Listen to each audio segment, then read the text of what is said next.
O tema da minha mensagem hoje é o tormento do inferno.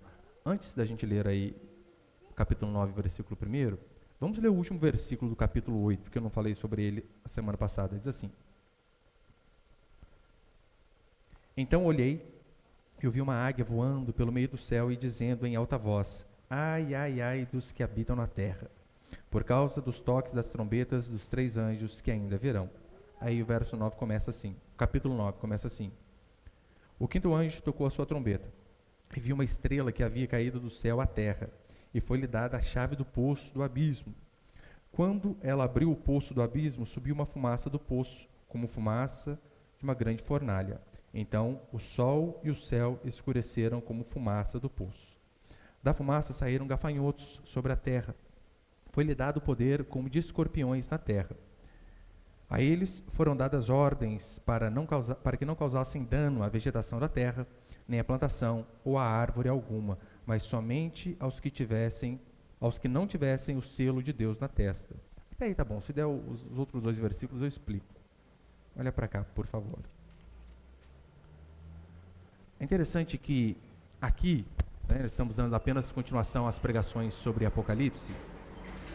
No versículo 13 do capítulo 8, João ele termina dizendo que ele tem a visão e o anjo diz: olha, ai, ai, ai, vocês não têm noção a desgraça que está por vir.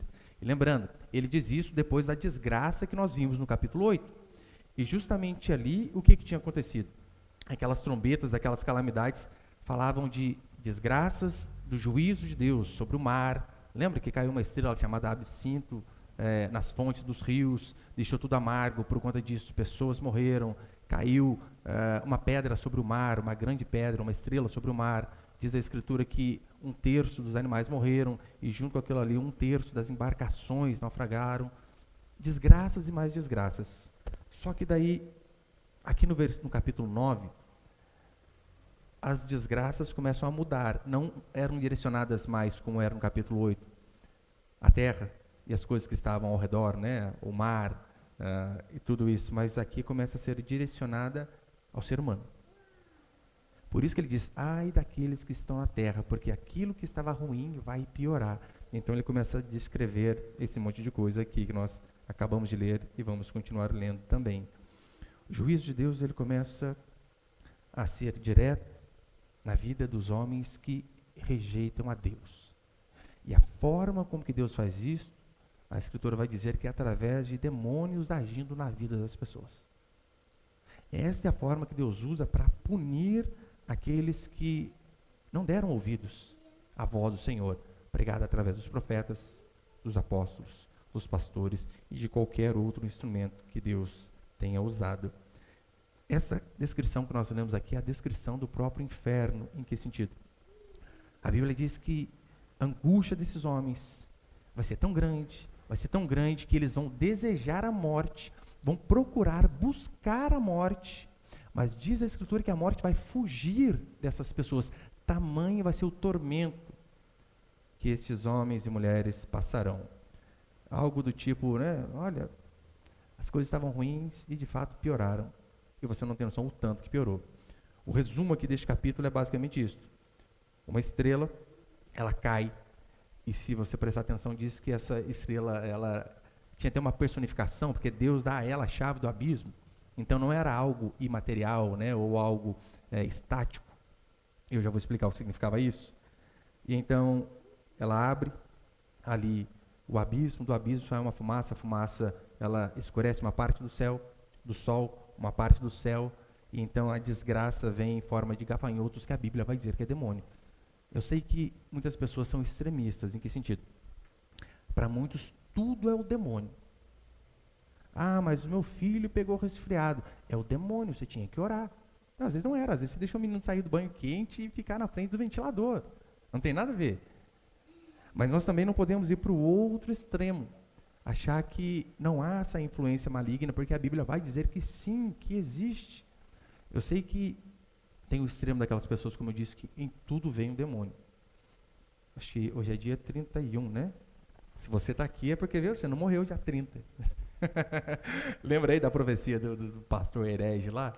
Que dia 30 o anjo da morte iria passar iria sacudir a terra, ia matar um monte de gente. Meu irmão, veja, a grande mídia está dizendo que morrem cerca de 3.000 pessoas por dia nesta pandemia. 3.000 pessoas. Daí o cara profetiza que o anjo da morte vai passar onde já estão morrendo 3.000 pessoas por dia.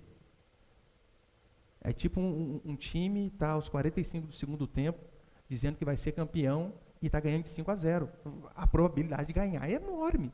Só que ainda assim o que acontece? Ele errou. Isso que é o pior. Ele errou. E já está se desculpando, né, de um monte de forma aí. Porque essas pessoas elas tentam ver o óbvio e não conseguem. Olha a diferença. A Bíblia fala de um profeta chamado Aías, onde Jeroboão, ele está com o seu filho enfermo. E o que ele faz? Jeroboão não gostava do profeta Aías, porque sabia que o profeta Aías apontava o pecado dele. Então Jeroboão faz assim, olha, minha mulher, chama a esposa dele e diz, vai você ao profeta Aías, porque eu vou lá e ele só fala coisa ruim, vai você. E então diz a escritura que a mulher de Jeroboão vai disfarçada falar com o profeta Aías. Detalhe, o profeta já era velho e cego. Velho e cego. E a mulher ainda se disfarça. Diz a escritura que na hora que ela abre a porta, o profeta diz assim, mulher de Jeroboão, por que está disfarçada? Meu Deus, cara cego. Para mostrar que homens de Deus cegos conseguem enxergar mais que falsos profetas com os dois olhos abertos. Então nós temos que vir para a Escritura e ver o que a Escritura diz. Eu até escrevi um artigo hoje que dizia isso, que lá em Deuteronômio, que quando alguém falava aquilo que Deus não mandou, Deuteronômio 18 diz assim, aquele profeta que falar em nome de outros deuses morrerá, mas aquele que falar o que o Senhor não mandou dizer, este também vai morrer. Que coisa! Agora você percebeu que tem muitas igrejas que é a coisa mais normal do mundo, eis que te digo, Deus manda te dizer. Meu irmão, eu ouço essa frase até um calafrio na minha coluna. E se não for Deus? Já vieram aqui, né? Uma vez uma irmã estava aqui na pregação, e depois ia dar essas profetadas para mim. Pastor, tive uma visão enquanto o senhor pregava. É mesmo? Fala aí, o que é? Eu vi um rio de água suja passando atrás do Senhor. Só que esse rio ele foi se limpando com o tempo.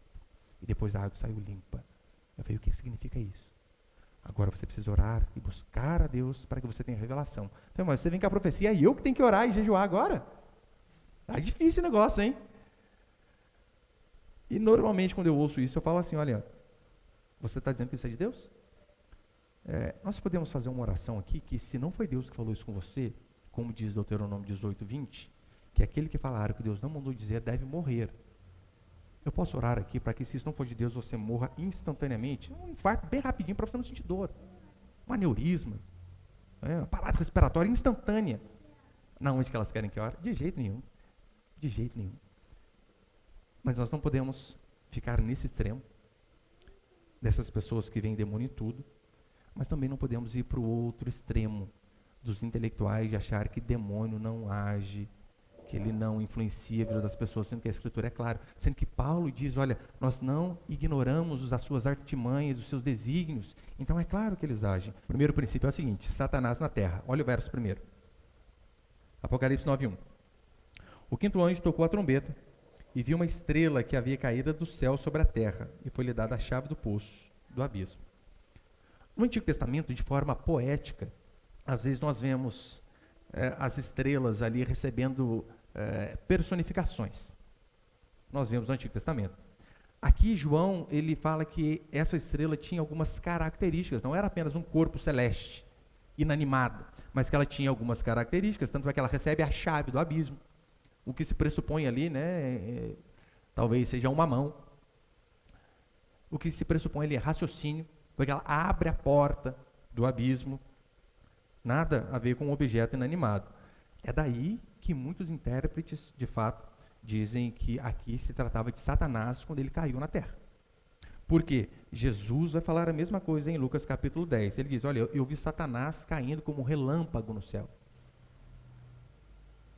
Jesus diz isso, depois João, capítulo 12, ele vai dizer também, falando a respeito de Satanás, ele diz, Satanás foi precipitado na terra juntamente com uma parte de seus anjos. Então você junta isso aqui com o Apocalipse e que de fato, o que se entende, a maioria dos teólogos é que Aqui está falando de Satanás, quando ele veio e começou a causar toda essa bagunça aqui que ele causa na terra. É interessante que o poço do abismo aqui, ele é a residência de Satanás, a qual ele sai, e ele sai com um objetivo. E o objetivo dele é apenas um: destruir. Tanto é que no versículo 11, quando vai dizer que os seus nomes é Abaddon e Apolião, os dois, tanto no grego como em outra língua, significa destruidor. Este é o papel do diabo, destruir. Não é eu vim para matar, roubar e destruir. Essa é a função dele. E aqui o que a Escritura diz é que de fato é isso que ele vem fazer. Em Efésios 2, Paulo diz que ele é o príncipe deste mundo e que ele age nos filhos da desobediência. Em que sentido? O texto diz que os homens serão afligidos por conta dessas calamidades, dessas coisas ruins que acontecerão.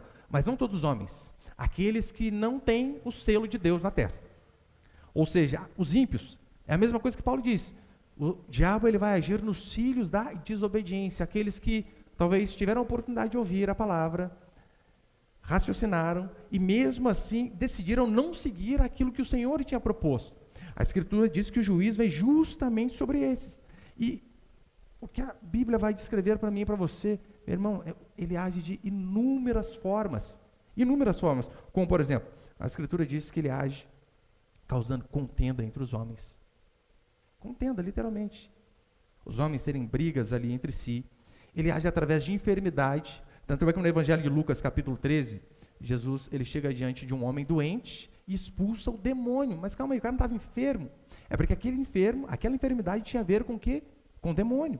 É por isso que, quando nós oramos para uma pessoa que está enferma e falamos, olha, repreendemos toda a obra do diabo contra essa vida, e a pessoa é curada, é porque aquela enfermidade também tinha a ver com o demônio. Ah, pastor, e se a pessoa não foi curada? E aqui então não estava associada. Daí entra o trabalho dos médicos. Se não tem a ver com o demônio, com algo espiritual, entra o trabalho da medicina. Mas nós estamos recheados desses exemplos aqui na Escritura.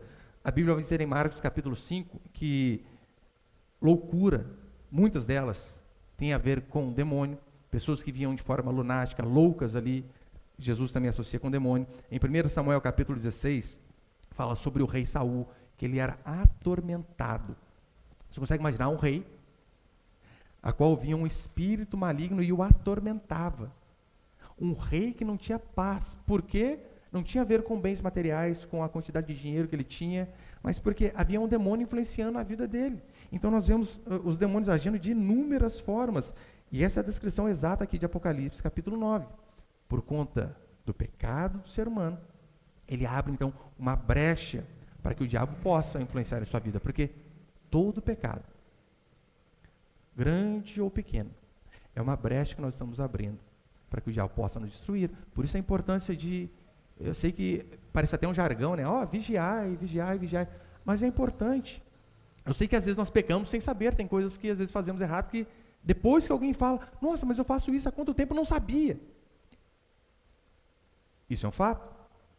Mas há algumas horas em que nós sabemos aquilo que é errado e mesmo assim, sabendo, conscientes do erro, a gente diz, só mais essa vez. Nós estamos dando total legalidade para o diabo desgraçar as nossas vidas também. Eu coloquei ali 1 Crônicas, se por favor, ali, Miguel. 1 Crônicas, capítulo 21, verso 1, olha o que diz. Então Satanás se levantou contra Israel e incitou Davi a fazer a contagem de Israel, ou o censo, dependendo da versão que você esteja lendo. O diabo incitou Davi a contar o povo. Pastor, qual o problema? Contar o povo? É algum pecado? Neste caso de Davi era. Por quê? Ele, como rei, ele tinha um exército ao qual ele batalhava contra as outras nações. E então Davi, quando ele faz isso, quando ele vai contar o seu exército, o que tudo indica é que ele quer contar o exército para saber o tamanho de sua força, para então guerrear com base naquilo que ele tem, não com base na graça de Deus sobre a sua vida. Ou seja, isso aqui eu não preciso orar não, isso aqui eu dou conta de fazer. Como eu falei para os irmãos uma vez, meu filho meio, acho que tinha 8 anos, alguma coisa assim, e ele pediu para eu explicar para ele o que era milagre, e eu comecei a dar vários exemplos, e eu disse assim para ele, olha filho, por exemplo, você abrir os olhos toda manhã, isso é um milagre. Ele me disse assim, pai, isso aí eu não preciso de Deus não, isso eu faço sozinho, isso eu dou conta. Em outra escala era mais ou menos o que Davi estava fazendo. Calma aí, se é um exército pequeno, eu vou precisar ficar orando, buscando a Deus, oferecendo sacrifício. Não, há coisas que eu dou conta de fazer. E por conta disso, diz a Escritura que Satanás, não foi Deus, Satanás se levantou contra Israel e incitou Davi a fazer a contagem de Israel. Não é isso que muitas vezes nós também cometemos, este pecado? Em que sentido? Está ficando várias pessoas desempregadas por conta da pandemia que estamos vivendo. O que é isso? Eu tenho uma ótima conta bancária, eu não vou passar necessidade. O meu conhecimento é espetacular. Eu sou estabilizado, funcionário do governo. Não, todos podem perder o emprego. Eu não. É justamente nesta hora que nós acabamos confiando mais em nós do que em Deus. Seja sincero. Você vê a iniciativa privada quase que toda falindo, indo para o buraco. Daí os funcionários públicos, tanto federais, estaduais ou municipais, estão lá, seguros. Você acha realmente, está começando a faltar dinheiro dos trabalhadores de impostos para encher o cofre federal? Porque se não há trabalho, não há recolhimento de imposto. Se não há recolhimento de imposto, o governo não tem dinheiro. Se o governo não tem dinheiro, porque a população está ficando desempregada, você acha que esse dinheiro que ele paga, o funcionalismo público, vai durar ad eterno, a vida toda? Uma hora acaba. Você acha que não pode chegar em você? Claro que pode. O irmão Tiago está falando para a gente que começaram a revezar as pessoas que trabalham lá no serviço, no quartel, e automaticamente o Vale Transporte foi o primeiro que foi embora. Ora, é o Vale Transporte, depois pode ser 20% do salário, depois metade. Que isso sirva para que você possamos olhar para todas as circunstâncias, das mais complexas às menores, e saber, eu preciso do Senhor. Quem sou eu? Ainda que eu seja inteligente, foi o Senhor que deu essa inteligência. Sim, eu estudei, eu dediquei, eu trabalhei, mas sem Deus eu não sou nada. Davi partiu para este lado de achar que, olha, algumas coisas eu dou conta de fazer sem Deus. E acabou trazendo desgraça não apenas para ele, mas também para todo Israel. Então, no versículo 1, diz a Escritura que foi dada uma chave do abismo a Satanás. Só que não é uma chave de forma permanente, do tipo, agora é sua, faz o que você quiser. Não, é por um tempo determinado, para que o propósito de Deus pudesse se cumprir, porque até essas desgraças que acontecem não fogem do controle do Senhor. Não, Deus não perde o controle das coisas, como muitos pensam, que nós estamos no mundo dualista, onde existe o Deus do bom, do bem, e existe o Deus do mal. Como tem uma foto, né, que eu vi uma vez lá, que está Jesus do lado de cá, uma queda de braço, e o demônio do lado de lá, como se fossem dois deuses, um brigando contra o outro. Não há essa guerra dualista. O que há é apenas um Deus que venceu quando Jesus Cristo disse lá na cruz, está consumado. Agora, esse Deus, por conta do pecado do homem, ele usa, sim, a maldade do próprio ser humano para que o seu povo seja punido. Quer um exemplo? Nabucodonosor. A Escritura diz que Deus levanta Nabucodonosor, um rei perverso, para subjugar o seu povo, para punir o seu povo. E sabe do que Deus chama Nabucodonosor? Este é Nabucodonosor, meu servo. Ou seja, eu estou usando para afligir o meu povo, porque eles não deram ouvidos à voz dos profetas que durante anos ficaram pregando a mensagem do arrependimento. Então, os babilônios, os assírios, os João Dórias da vida, pode ter certeza, é Deus punindo o meu e o seu pecado. E é o nosso pecado, não é o pecado do ímpio, apenas. Claro que ele também está nessa, mas é o nosso também. Segundo princípio, as trevas infernais. Olha o verso 2. Apocalipse 9:2.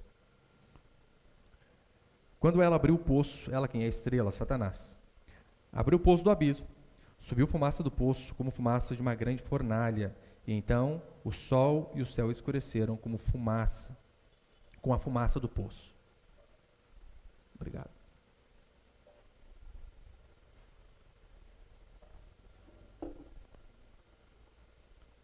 O significado de abismo aqui é apenas um. É literalmente prisão.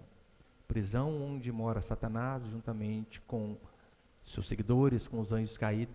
E aqui o que diz a Escritura é que este lugar, um dia também vai ser jogado no lago de fogo e de enxofre, para que eles possam sofrer de forma eterna. Só que repare, o verso 2 diz que do abismo sobe uma fumaça que escurece o sol, mas também escurece o céu, para mostrar que a atuação desses demônios na terra vai ser tão grande, tão grande, tão grande, que eles vão ofuscar praticamente tudo. E isto, como eu tenho falado constantemente aqui, Apocalipse fala do período que aconteceu com a igreja primitiva, daquilo que acontece com a igreja ao redor, né, durante todo o tempo que ela está aqui neste mundo, porque a expressão últimos dias, mais uma vez, ela compreende da vinda de Jesus até a volta, ou seja, justamente esse período ao qual nós estamos vivendo. E também fala a respeito das coisas do fim, com certeza. Mas perceba, essas trevas, essa fumaça, ela seria tão espessa, que ela de fato influenciaria toda a terra, a ponto de escurecer um pedaço do sol. Se você duvida, compare isso com a degradação moral a qual a nossa sociedade tem passado. Se você não consegue ver o diabo agindo através dessas coisas, do quão podre o nosso mundo tem se tornado, do quão, não diria nem fútil, se fosse fútil seria menos mal, mas promíscuo, podre, nojento. Olha como tem andado a imoralidade. Eu estou falando só aqui de nós aqui, Brasil. Há algumas décadas, não precisa nem ir muito longe. Se você tem mais de 50 anos e tem pai, pergunta para os seus pais. Ou se você tem menos, pergunte aos seus avós. Algumas décadas, era quase que impossível para uma moça não casar virgem. Casar sem ser virgem. Quase impossível. Era um evento absurdo quando a moça ela não era casada e tinha perdido a virgindade. Para casar é a coisa mais rara. Isso eu estou falando década de 60, 70, 80 talvez. Mas coloca aí, 60 e 70. Algumas décadas não se casava não sendo virgem. Hoje em dia, para você achar uma moça de 15 anos que não rodou pelo menos a mão de uns 3, você tem que garimpar muito. Até dentro das igrejas. Até dentro das igrejas. O divórcio, ele sempre foi vergonhoso. Sempre foi. Hoje em dia, o casamento é quase que um contrato de trabalho com tarefa por tempo certo. Onde se expira aquela licença, se assinam as partes, e o outro vem e assina aquela carteira, ou dá uma carimbada na carteira. Uma vez eu vi uma pesquisa que eu fiquei aterrorizado, dizendo que dos casamentos seculares, 25% termina em divórcio. E sabe qual era a porcentagem dentro da igreja? 25%. Exatamente a mesma coisa. Aquilo que o pastor fala no dia do casamento, olha, até que a morte o separe, ele fala, mas as pessoas não cumprem. É apenas de forma figurada, apenas para cumprir um protocolo. Sendo que nós deveríamos dar o exemplo. Não precisa nem ser cristão. Olha os casamentos antigos. Casamentos que, às vezes, a noiva fica sabendo que ela ia casar, não que ela escolheu o noivo, não, porque o pai falou, é com esse aqui. E o casamento ia até o final. Hoje em dia a gente vê casamento de ricos como Ronaldo e Cicarelli que duram 6 meses. Por que será? Vergonhoso. Repare, o quão em trevas imorais está o nosso mundo. Quais são as mulheres que, via de regra, fazem sucesso hoje em nosso país? São aquelas talentosas e recatadas? Ou são aquelas que não têm tanto talento assim, mas totalmente promíscuas? No Brasil não adianta, você pode ser talentosa, se você não mostra a bunda, você não fica famosa. Hoje, antes de vir para cá, eu estava dando uma pesquisadinha só para saber a questão de números. Tem, não sei se você lembra, né? Acho que a maioria lembra. Tem aquela cantora Sandy, uma voz maravilhosa, canta muito. E lá das antigas, e continua até hoje cantando bem. Casou virgem, não é nem cristã. Casou virgem, está com o marido dela até hoje, tem o filho dela. E uma voz espetacular. Sabe quantos seguidores ela tem no Instagram? 6 milhões e uns quebradinhos. Você pensa, pastor, nossa, mas isso aí é muita coisa. Anitta, aquela mulher que só sabe cantar Vai Malandra, Apesar que a voz dela não é ruim, não é ruim, não é. Se você analisar só a voz, não é ruim. Mas ela sabe que só com a voz ela jamais faria o sucesso que ela tem fazendo com o corpo. Se Sandy tem 6 milhões, a Anitta tem 52 milhões e meio de seguidores. Por que você acha que tem mais? Porque a voz dela é mais bonita? Claro que não, que a bunda dela aparece toda vez. Simplesmente por isso. Por que você acha que aplicativos fazem tanto sucesso? Aplicativos como TikTok, eu não sei nem como chama aquele outro, Kawaii, não sei se é assim que pronuncia. É assim que pronuncia? Por que você acha que aplicativos assim fazem um tremendo sucesso? Ora, porque é só mulher mostrando o corpo. Você não acha quase nada produtivo diante de um aplicativo desse. Você pode até achar, mas o risco é grande, porque é tanta coisa suja no meio do caminho para você tentar garimpar algo bom que é preferível não ter.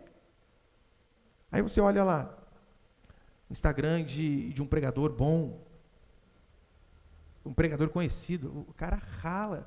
Eu não vou falar em um pregador conhecido, porque ele vai ter bastante, né? Coloquei um pregador médio. O cara demora anos para chegar ali em 50 mil, 100 mil seguidores. Daí você olha uma menininha que posta vídeo assim, dia não, rebolando, 250 mil. Por quê? É apenas essa fumaça negra, demoníaca da imoralidade tomando conta do nosso país. Hoje é fácil.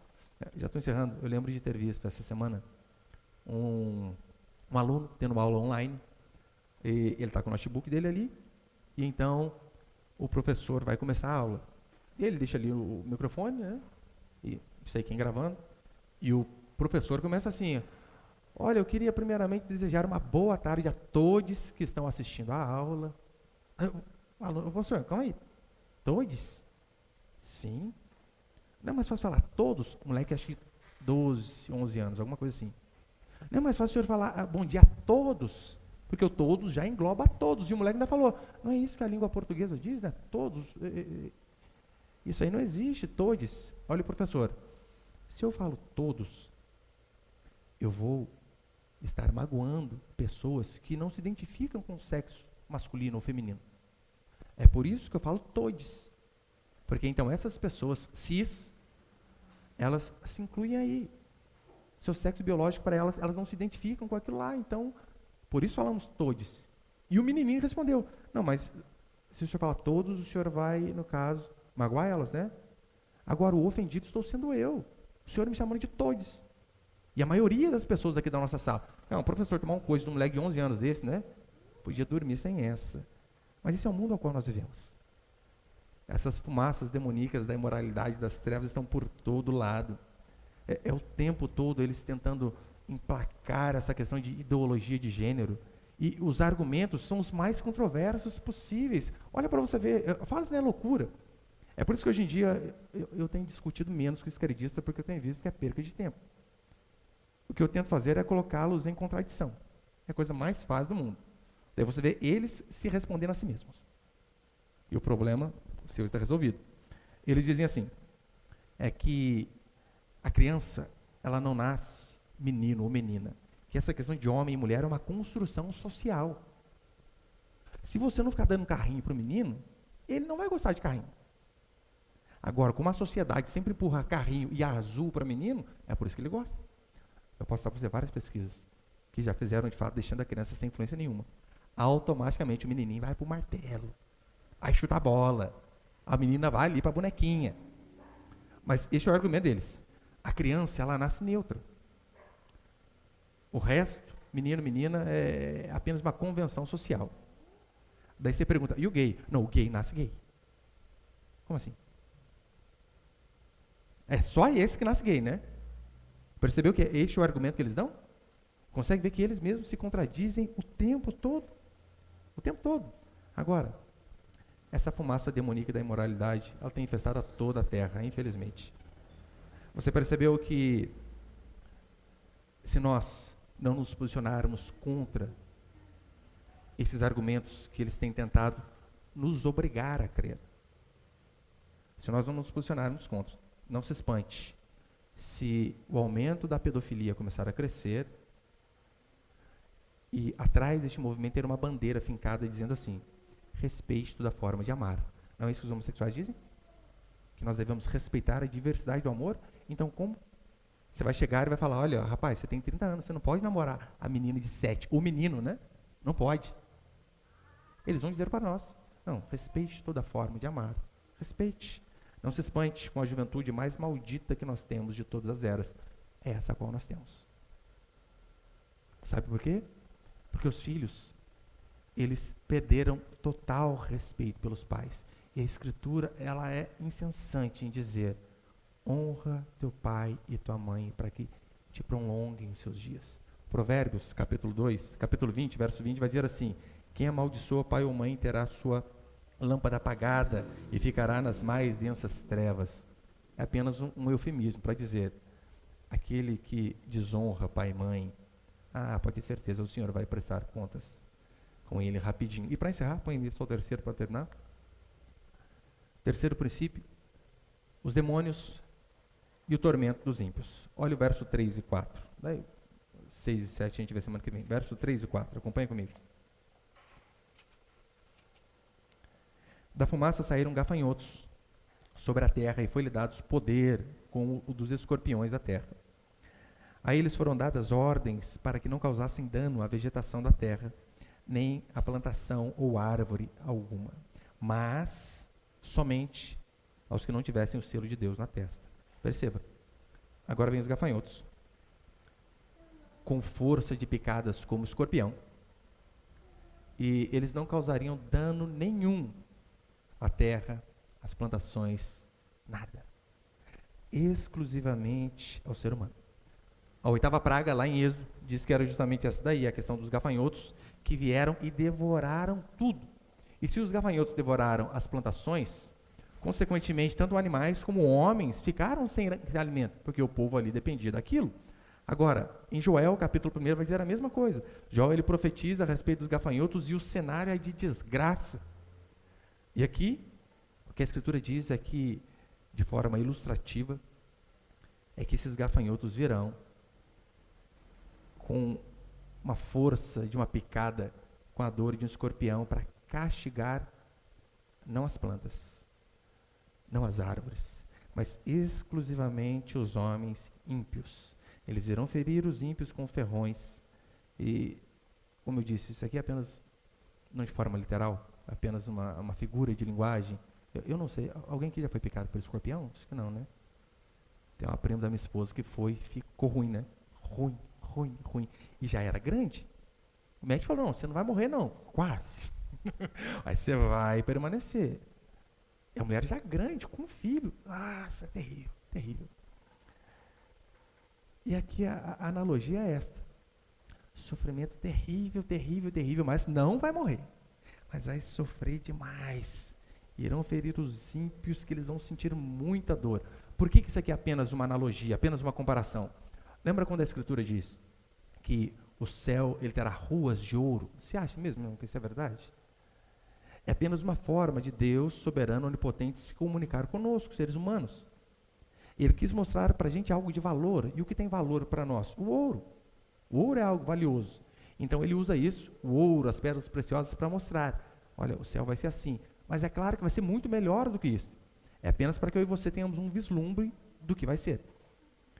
Em relação ao tormento dos ímpios, isso aqui também é apenas para que os homens tenham uma noção do quão desgraçada será a vida deles. O quão desgraçado e o quão dolorido vai ser da moralidade, economia, das finanças, da saúde.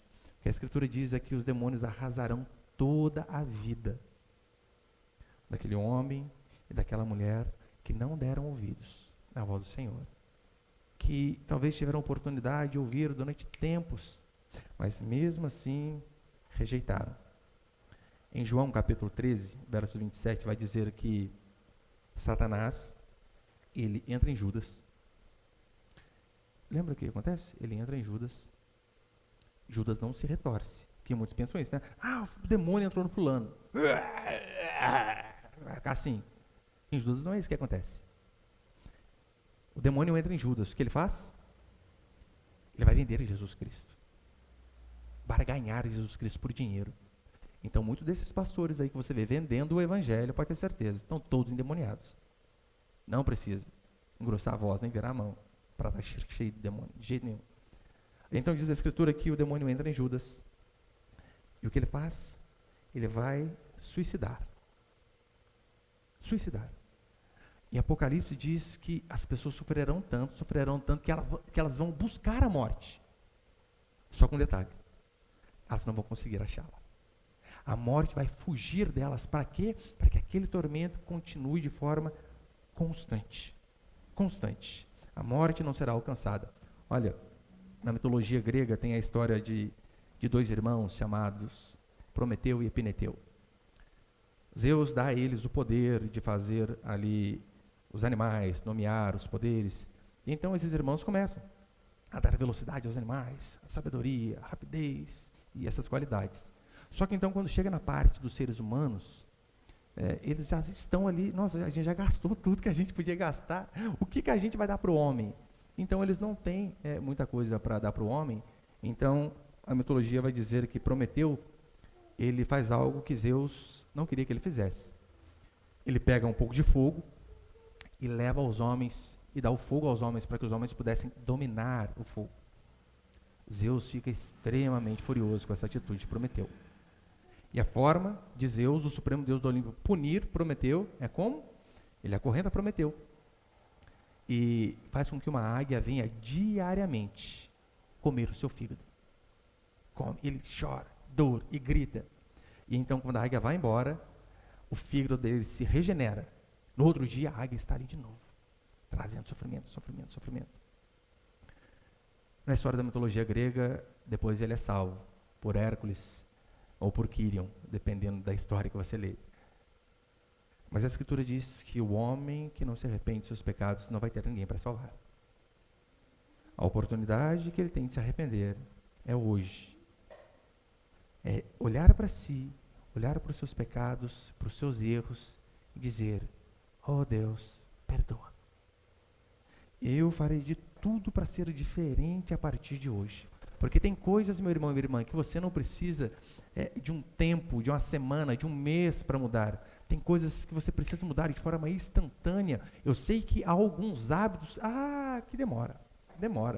Linguajar, por exemplo. Eu fui a vida inteira coroinha da Basílica lá, criado no catolicismo. Para tirar o Nossa Senhora demorou, viu? Demorou muito. Nossa Senhora, Nossa Senhora. Nossa Senhora Aparecida. Demorou. É necessário você criar o hábito de trocar. Mas há alguns pecados que você não precisa de ter. Eu estou vivendo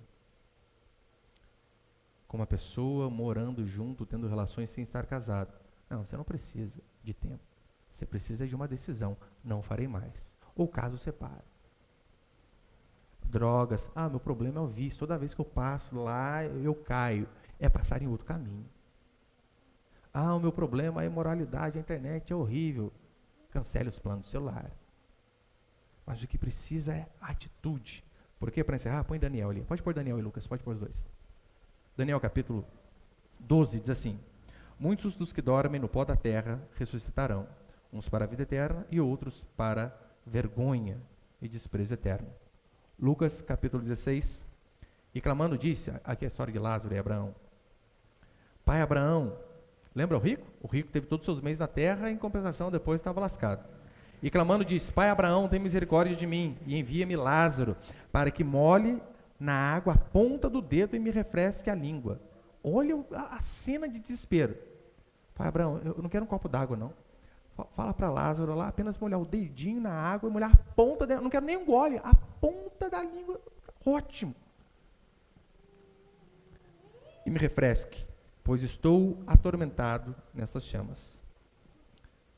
Assim diz a Escritura, que serão os homens e mulheres que não se curvam diante da majestade do Senhor. Assim será o destino eterno. Não vai ser temporário. Eternamente. Daqueles que não se curvam diante da mão do Senhor. Se esse é o seu caso, meu irmão, minha irmã, só resta para você uma saída. Arrependimento e mudança. Mas se não é o seu caso, talvez seja o caso de alguém que é importante para você. De algum familiar, de algum amigo, de algum vizinho. Você precisa, o mais rápido possível, levar essa mensagem a eles e convidá-los para vir ouvir o Evangelho Porque essa é a única forma da graça de Deus alcançar a mim e a você, através do Evangelho e da graça do nosso Senhor Jesus Cristo.